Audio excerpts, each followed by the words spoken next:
Terima kasih Pak Ketua, Pak Menteri, terima kasih sudah datang. Saya nggak tahu kapan Pak Menteri pertama datang ke Mahkamah, jangan-jangan sekarang ya. Sudah ada juga sebelumnya ya. Lupa namanya Pak, orang kalau sudah jarang ketemu jadi lupa begitu. Sebetulnya Pak Menteri, ini kan ada banyak ya permohonan tentang material Undang-Undang Kesehatan. Kami sudah menyampaikan beberapa hal kepada perwakilan pemerintah untuk melakukan, misalnya kita di sidang sebelumnya minta, ayo dong bicara baik-baik lagi semua. Dan saya sudah baca juga Pak Menteri sudah undang beberapa dekan ya kalau nggak salah, dan tidak ada yang mau hadir. Itu soal yang harus Pak Menteri selesaikan. Itu gimana caranya begitu? Karena begini Pak Menteri, ini kan isu yang very complicated isu sebetulnya, yang harusnya proses penglibatan semua pihak itu memang harus lebih intensif. Tapi ini kan kita tidak bicara soal uji formil lagi, itu sudah selesai. Tapi bukan berarti tidak ada ruang bagi pihak-pihak yang bertikai ini dalam tanda petik, biar agak lebih kedengarannya lebih mudah dipahami, bisa menawarkan solusi kepada mahkamah.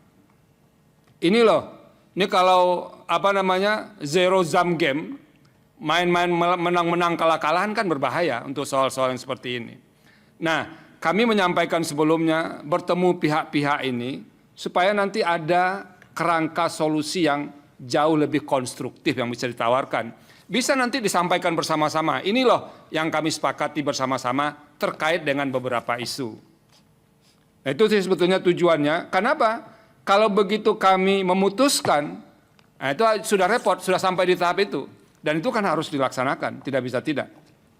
Itu tujuannya yang utama Pak Menteri. Jadi kalau teman-teman dari organisasi profesi, dari kolegium, dari fakultas kedokteran sebagai institusi pendidikan diajak rembuk ya datang dong gitu. Kalau nggak mau berarti nggak mau mencarikan jalan keluar. Jadi Pak Joni itu ingatkan juga, datang aja nggak apa-apa. Ini kan bukan kalah-kalahan atau menang-menangan ini. Nah itu satu hal yang menurut kami di mahkamah perlu dilakukan. Kenapa? Kami ini orang yang memiliki pengetahuan yang terbatas tentang yang diperdebatkan ini. Nah kalau tidak ada solusi yang lebih komprehensif dari semua pihak, ya kami akan putuskan berdasarkan semua bahan yang dimasukkan ke kami. Yang kami yakin tidak semuanya dimasukkan. Itu Pak Menteri. Misalnya, kami pernah minta, tolong dong pemerintah sampaikan kepada kami. Apa sih catatan jelek pemerintah nih soal ID misalnya? Kita bicara terus terang saja. Ada bukunya setebal apa sih kajian yang dilakukan? Jadi tidak berdasarkan kesimpulan yang asumtif. Jadi kalau Pak Menteri punya dengan pemerintah, tim pemerintah, ini loh catatan kami terhadap ID selama ini, sehingga kami kemudian membuka katup yang sudah diputuskan Mahkamah Konstitusi sebagai organisasi tunggal. Nah itu harus disampaikan, jangan disembunyikan. Saya sudah sampaikan kepada Pak Sekjen, Pak Dirjen, Pak Staf Ahli, tolong disampaikan kepada Mahkamah apa hasil telaah. Agar kami tahu juga, oh kalau begini memang nggak bisa dipertahankan tunggal ini, harus dibuka ruang. Karena Pak Menteri di ruang sidang ini ada Pak Judil Heri ini. Itu beliau termasuk orang yang nyinyir terhadap ID dulunya, mengajukan permohonan ke sini.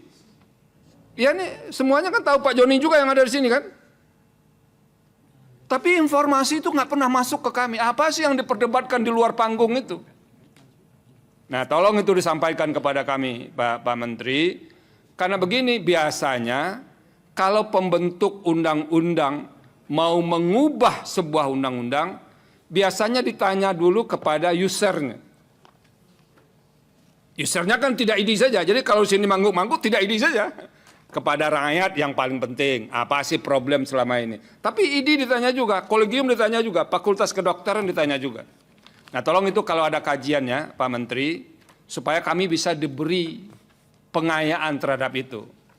Karena begini loh Pak Menteri, prinsip putusan Mahkamah Konstitusi, kalau kami sudah pernah putuskan, meskipun undang-undangnya diubah, sepanjang substansinya sama, kami masih bisa menggunakan pertimbangan sebelumnya, kecuali memang ada dasar argumentasi yang lebih kuat untuk kami bergeser. Ini pendirian standar ini di Mahkamah Konstitusi. Nah, tolong itu Pak Menteri disampaikan kepada kami berkaitan dengan apa? Dengan soal seperti ini, agar kemudian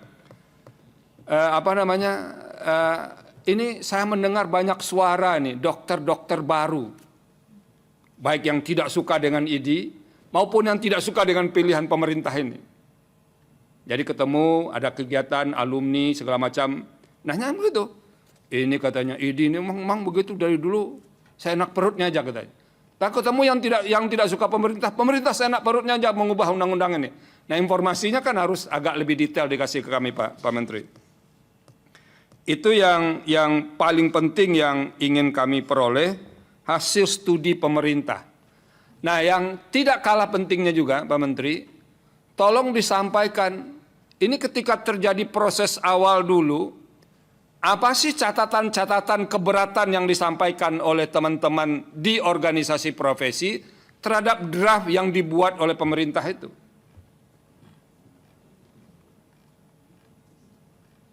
Nah, itu Pak Menteri, supaya kami bisa melihat juga dan apa yang dijelaskan oleh pemerintah terhadap terhadap organisasi-organisasi itu. Itu yang yang soal meskipun kami di Mahkamah transformasi, mereform itu menjadi sesuatu keniscayaan. Jadi kalau orang mau dengan posisi tidak berubah, itu namanya pemelihara status quo. Kita juga imbau kemarin Pak Menteri, supaya ID koreksi diri juga. Kita sampaikan di sini. Nah, kita mau, karena pemerintah itu yang dapat amanat untuk tujuan bernegara di bidang kesehatan, ya memang tidak mungkin menghabiskan peran pemerintah, tidak memberikan peran ke pemerintah itu tidak masuk akal. Tetapi tidak boleh pula menghilangkan peran yang lain-lain itu. Nah, itu saja sih poin kita. Soal ini kan sudah berulang disampaikan ke Mahkamah Konstitusi. Tolong Pak Menteri, Bapak pesankan kepada staf Bapak, supaya yang diminta tadi disediakan. Ini kalau ada Pak Menteri yang perintahkan, jalannya biasanya lebih cepat ini. Nah itu, terima kasih Pak Ketua. Baik, sudah habis dari Hakim, Pak Menteri dan dari pemerintah.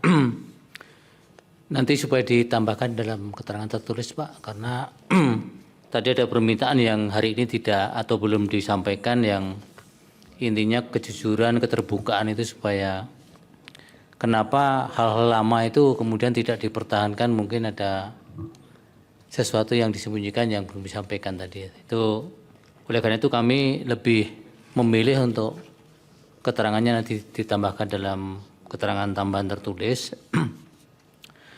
Sekalian sedikit saya dari saya Pak Menteri, kalau peluang dapat organisasi itu lebih dari satu, saya tidak melihat desain kode etik dan majelis etiknya seperti apa ya Pak? Apakah satu kode etik dan majelis etik, ataukah nanti masing-masing organisasi karena merujuk pasal 28 tadi kemudian bisa semaunya sendiri membuat kode etik dan majelis etik? Sehingga nanti ada dokter di organisasi lain yang sudah pernah dikenakan sanksi bisa masuk di organisasi yang satunya lagi, seperti dimungkinkan advokat misalnya tadi yang disampaikan yang mulia Pak Arsul tadi. Itu kan sangat berbahaya karena standar ini kan harus satu, kuat dan harus erat sebenarnya kan begitu, karena tidak boleh ada multi standar karena ini berkaitan dengan soal nyawa orang kan, nyawa manusia. Kemudian yang kedua dari saya Pak Menteri,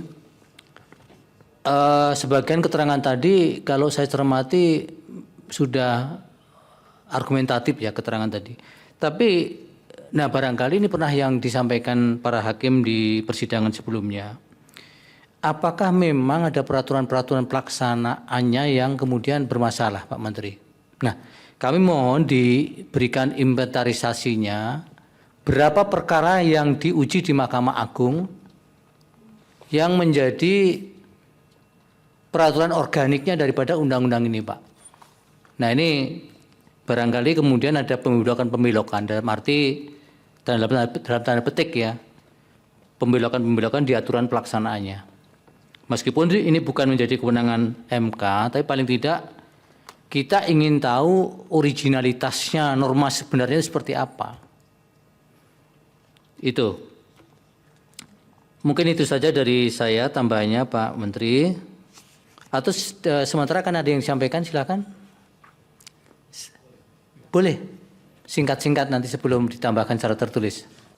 Jadi memang karena saya yang menggelitik, artinya kita kurang baik mungkin menjelaskan. Itu pertanyaan Ibu Eni, pertanyaan Pak Arief, pertanyaan Pak Guntur. Ini pemerintah apa sih maunya gitu, ngerubah ini kan, lepas bahwa nanti ada 12 atau 25, tapi itu kan ditanya maunya apa. Bapak Ibu, sebenarnya pemerintah itu semuanya kami ingin Indonesia jadi negara maju, Pak. Itu Indonesia emas. Negara maju itu definisinya sangat jelas, Pak. Itu pendapatan per kapitanya harus 14.800 US dollar. Kita tuh 4.800. Itu yang kemudian kalau saya terjemahkan rata-rata per bulannya 15 juta. Kita sekarang di posisi 5 juta. Jadi dalam waktu berapa puluh tahun ini kita harus naik dari 5 juta ke 15 juta. Kalau enggak kita enggak akan jadi negara maju.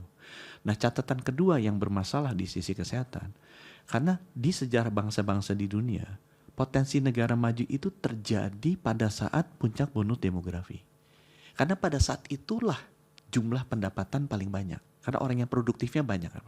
Begitu udah lewat yang usia tua kayak saya lansia ini turun, ini kan tidak produktif sehingga nggak bisa menaikkan GNI per kapitanya itu jadi tinggi. Nah itu terjadi di 2030-2035 Pak. Kalau bangsa Indonesia gagal menjadi negara maju, gagal menembus 14.800 antara 2035-2040, seumur hidup Pak, anak kita, cucu kita akan tinggal di negara berkembang. Biasanya orang ekonomi bilangnya middle income trap. Jadi kita akan berdosa seumur hidup kita karena membiarkan negara Indonesia tidak bisa break the barrier negara maju pada saat puncak bonus demografi. Nah sekarang gimana supaya kita bisa masuk? Di mata kami Pak teknokrat, karena itu ngitungnya kan income per kapita. Kita butuh jalan, iya butuh sumber daya. Tapi kan objeknya orangnya Pak. Negara maju tuh income-nya 14.800. Orangnya 14.800 tuh harus sehat dan pintar. Kalau dia tidak sehat dan pintar tidak mungkin masuk. Itu sebabnya kesehatan dan pendidikan itu nggak boleh sampai miss dalam puncak bonus demografi ini. Nah sekarang pertanyaan berikutnya tugas saya, gimana mau sehat? Sehat itu Pak, ini yang mendasar di undang-undang ini sebenarnya. Yang kita bicarakan hanya satu dari 6 pilar saja yang rame ini. Untuk bikin sehat, paradigma yang berubah tadi ditanya perubahan paradigmanya adalah tugas Menteri Kesehatan di seluruh dunia. Itu namanya Menteri Kesehatan Pak. Bukan Menteri Kesakitan atau Menteri Kedokteran. Tugas Menteri Kesehatan menjaga masyarakatnya tetap sehat. Bukan hanya mengobati orang sakit. Waktu saya masuk Pak, 80% waktu saya, 80% saya itu mengobati orang sakit. Ini menjaga harus tetap sehat. Nah kita lakukan reform di 6 bidang. Puskesmasnya harus lebih lihat di rumah sakit, bidangnya apanya itu. Nah salah satu untuk menjaga orang sehat Pak, masalah utamanya itu mahal. Kesehatan itu mahal. Bapak kalau lihat kenaikan di seluruh dunia itu biayanya tinggi sekali. Nah cara supaya kita bisa murah adalah benar-benar memastikan dia jangan sampai sakit. Jadi daripada ngurusin orang dokter spesialis dia kena serangan jantung, pasang catheter, pasang ring, dia harusnya sejak sekarang harus rajin lari, makanya dijaga. Kalau darah tinggi minum obat, kalau gula minum obat. Jangan sampai dia kena serangan jantung, jangan sampai serangan ginjal. Nah untuk itu, salah satu kenapa isu ini keluar, kita lakukan reform di 6 bidang. Di bidang layanan primernya, rumah sakitnya, pembiayaan kesehatan juga besar sekali. Tapi yang paling ramai adalah yang ini, masalah sumber daya. Kenapa kita rubah? Karena sumber daya kita kekurangan sekali. Kekurangan sekali. Itu sebabnya the biggest ever reform itu dilakukan sumber daya. Begitu kita dorong, disinilah konflik itu terjadi. Jadi kalau ditanya, apa sih latar belakangnya, apa yang mendasar? Kita harus Bapak Ibu 2035 lewat. Kalau enggak, dosa kita karena cuci kita. Dan Ya supaya nanti lewat itu gerbang itu, ditambahkan di keterangan tertulis. kita tambahkan. Itu sebabnya kenapa kemudian kita melakukan reformasi ini, termasuk juga reformasi organisasi profesi untuk bisa mengejar arah sana. Dan saya bilang, Pak, kalau kita menjadikan masyarakat kita sehat, tugasnya kita itu emang fokusnya masih ke sana. Pak Menteri, sedikit. Iya. Ini kan susah nih lawan orang perbankan ini. Enggak Pak. No. Gini, kalau Pak Menteri jelaskan argumentasi itu dengan detail, dengan kebutuhan. Pertanyaan saya kan dengan penjelasan Pak Menteri tadi, apakah reformasi institusi di bidang kesehatan itu dilakukan karena ada hasil studi yang mengatakan institusi yang ada selama ini itu tidak akan mendukung transformasi kesehatan ini. Pak Menteri bicara terus terang aja, nggak usah berbelok-belok juga Pak. Ini forumnya terbuka ini. Sampaikan aja. Makanya tadi saya minta tolong dong datanya yang membuktikan itu disampaikan ke kita begitu. Ini Pak Sekjen di sebelah itu sudah senyum-senyum itu. Gitu. Sampaikan aja Pak. Kalau di DPR Bapak mungkin kena marah, di sini Anda akan dimarahi kok. Jadi memang Pak, nanti saya janji saya akan sampaikan data-datanya semua yang ada hasil riset akademisnya kita ada. Mungkin satu lagi yang terakhir yang saya sampaikan Pak, bahwa memang banyak sekali pertanyaan ini multibar single bar. Itu tadi saya rasa juga itu selain asmabul tadinya ini single bar multibar. Pak, sebenarnya di tahun 2004 atau 2004 yang konsil itu ya, 2004 ya. Saya merasa itu hebatnya teman-teman perumus undang-undang udah lakukan. Pak, supaya nggak ada perbedaan etik, nggak ada perbedaan standar pelayanan, profesi, orang masuk blacklist di satu bisa masuk ke yang lain, itu kan. Itu justru harus satu kan pencatatannya. Nah itu dibikin yang namanya konsil, dulu namanya Konsil Kedokteran Indonesia, sekarang kita rubah, namanya saja dirubah, Konsil Kesehatan Indonesia, ini report langsung ke Presiden Pak. Hanya melalui saya. Nah, semua standar-standar itu dilakukan di konsil, Pak. Jadi nggak mungkin standar profesinya beda, nggak mungkin standar pelayanannya beda, nggak mungkin standar ininya beda. Justru dengan itu dilakukan di konsil, dan konsil itu report ke Presiden. Jadi apapun organisasi profesi yang menurut saya, kenapa saya ditanya, kenapa nggak di organisasi profesi saja? Pak, itu is to avoid conflict of interest. Organisasi profesi disusun oleh anggotanya, bertujuan mensejahterakan anggotanya. Nah, kalau keputusan dari konsil dan kolegium bersinggungan dengan kepentingan masyarakat, interest masyarakat, pasti akan kalah, Pak. Dan itu yang kita lihat beberapa kali. Hemodialisis contohnya, saya bisa kasih contoh lebih banyak dari itu. Bahwa kompetensinya, demi anggota kita supaya lebih banyak, kita kurangin, yang bisa melakukan ini aja.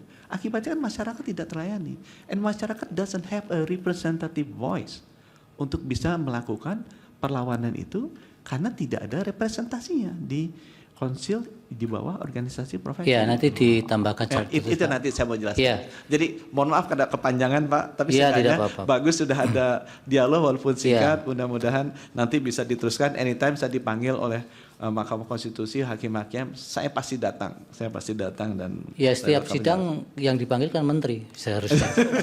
Tidak pernah menteri yang lain juga.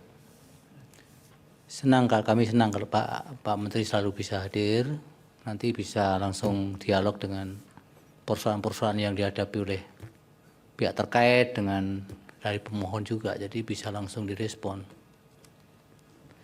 Baik, jadi memang mudah kalau kalau multi nanti kemudian di draft dengan mau konsil, mau kolegium, tapi apakah semudah itu Pak? Kalau sudah ego sektoral, yang namanya organisasi lebih dari satu, apakah gampang mengatur organisasi satu dengan lainnya itu kemudian satu pintu itu yang pekerjaan Pak Menteri apa enggak tambah berat nanti itu? Itu outcome-nya itu menghasilkan satu standar berkaitan dengan nyawa orang itu masalahnya. Mungkin idealnya bisa, tapi faktualnya itu loh Pak. Nanti tolong kami diberikan skema-skema desainnya supaya kami teryakinkan dengan, meskipun kami juga sudah punya di putusan-putusan sebelumnya soal organisasi itu sudah ada pendirian. Tapi kalau sebagaimana disampaikan Pak Prof. Saldi tadi, kalau pihak-pihak bisa meyakinkan kami dengan argumen-argumen yang konteksnya kekinian dan kemudian bisa dipertanggungjawabkan, bisa saja kami kemudian bergeser. Itu Pak. Tapi kalau tidak, selama ini memang MK selalu konsisten dengan pendirian-pendirian sebelumnya. Nah, oleh karena itu hanya bapak-bapak semualah yang bisa mempengaruhi bagaimana hakim ini bisa kesetrum nanti kemudian bisa bergeser pendiriannya jika menginginkan itu. Baik, untuk persidangan pada perkara ini ditunda, dan untuk Pak Yudhileri dan yang lain pihak terkait Pak Jajang sabar dulu untuk kesempatan memberikan keterangan, dijadwalkan pada Kamis 19 Juni 2025 pukul 13.30. Agendanya mendengar keterangan pihak terkait Bapak Yudhileri dan Pak Jajang dan kawan-kawan ya semuanya ya. Kemudian ahli pemohon ada Pak? Kita mengajukan ahli dan saksi yang mulia. Boleh masing-masing 2 ya? 3 dan 3 yang mulia. 2. Yang selebihnya tertulis. Terima kasih yang mulia. Ya. Nanti diajukan sekalian pada sidang tersebut Pak Joni, dengan catatan 2 hari sebelum persidangan keterangan dan CV ahli dan saksinya sudah diserahkan kepada mahkamah, termasuk juga akan mengajukan ahli dan saksi dari kampus supaya ada izin dari atasannya, dari DK-nya. Izin yang mulia, apakah pada tanggal 19 Juni atau setelah itu yang mulia? 19. Tanggal 19. Jadi 19 nanti mendengar keterangan pihak terkait, 2 pihak itu, kemudian memeriksa ahlinya Bapak, termasuk saksinya. Terima kasih yang mulia. Ya. Kemudian jika akan menghadirkan ahli melalui Zoom supaya menyiapkan juru sumpah dan perangkat sumpahnya secara mandiri. Baik, untuk sidang hari ini terima kasih. Dan para pihak supaya hadir tanpa kami panggil, termasuk Pak Menteri hadir ya Pak Menteri untuk sidang yang akan datang. Untuk hari ini terima kasih. Izin yang mulia, Apa Pak? apakah kami bisa diperkenankan mengakses dokumen keterangan pemerintah dengan waktu yang Sebenarnya kan sudah ada di risalah sidang Pak. Tapi kalau minta sepanjang itu boleh. Tapi Terima kalau kasih. bukti-bukti nggak boleh ya Pak. Ya, terima kasih yang mulia. Iya. Baik, terima kasih untuk semuanya. Sidang selesai dan ditutup. Hadirin dimohon berdiri. Yang Mulia Majelis Hakim Konstitusi meninggalkan ruang persidangan.